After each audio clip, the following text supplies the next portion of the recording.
The police chief of the Minneapolis Police Department has announced changes that are taking place in that department in the wake of the death of George Floyd in 2020. The department's going to be split into two bureaus. One bureau will be responsible for overseeing police operations and focusing on crime prevention, while the other will focus on rebuilding community trust. In addition to this restructuring, the police department will initiate listening sessions as required by the Minnesota Department of Human Rights agreement to give community members a platform to share their concerns. Each bureau will have its own assistant chief, a position O'Hara plans to fill from within the department to endure a smooth transition. Keep in mind, it was the federal government, the DOJ, coming to a patterns and practices investigation that really brought the teeth, if you will, Matt, to Minneapolis. The state had one as well. And so people need to understand why these investigations matter. They may say all too little too late, but the reality is it allows for them to come in and take a very clear, hard, stern look at the operations and be unflinching in their analysis in terms of how to fix it. And this, I think, this announcement here is really the end result of that. There to be some trust placed in the process by the citizens because there's monitoring through that process. What I thought was actually surprising about this, though, is that Minneapolis is a large enough city that I would anticipate they would already have such bureaus. So that was kind of surprising to me that they don't already have an assistant chief kind of layer. I mean, even where I live, which is a fraction of the size of that city, has multiple assistant chiefs. But what I was thinking is that I'm hoping that this also does not backfire insofar as it makes it harder to hold the chief accountable for policies in his or her department, because when you have other layers, right, you have people who are intermediaries in between who are potentially reviewing some of the behavioral issues that they're finding from officers and some of the complaints. And I think it may be good for efficiency, but I think there's a potential that it allows the top brass to kind of separate themselves further from the rank and file.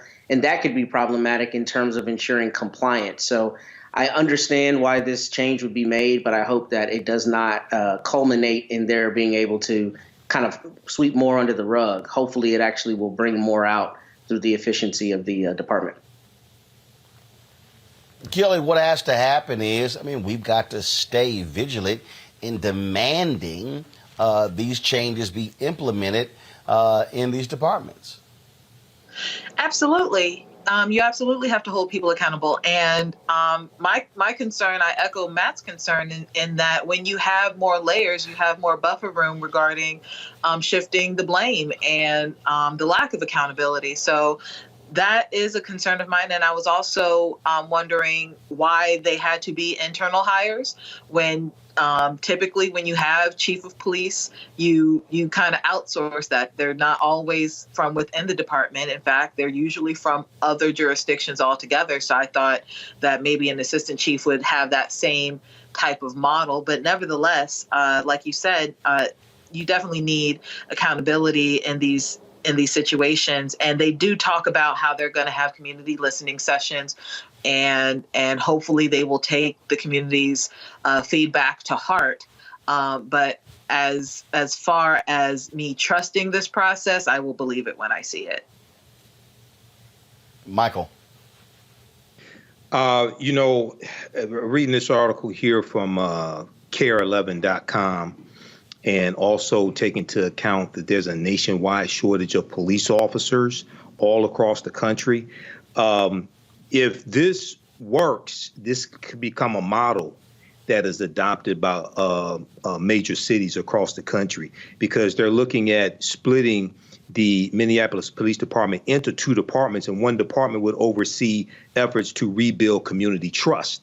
So this is the first time I've heard of an initiative on this level. I've heard of other initiatives to rebuild trust, but to split the department into two departments and have one department dedicated to rebuilding trust. And at the same time, I think across the country, not just in Minneapolis, but across the country, there's a tremendous opportunity for many African Americans who want to be the type of officers we say we want to see to apply to these vacant positions, right? And gain power within these police departments and bring about the change we want to see as well. So this could be something. This could be something big. We have to have strong follow through on this, but this could be the beginning of really something big.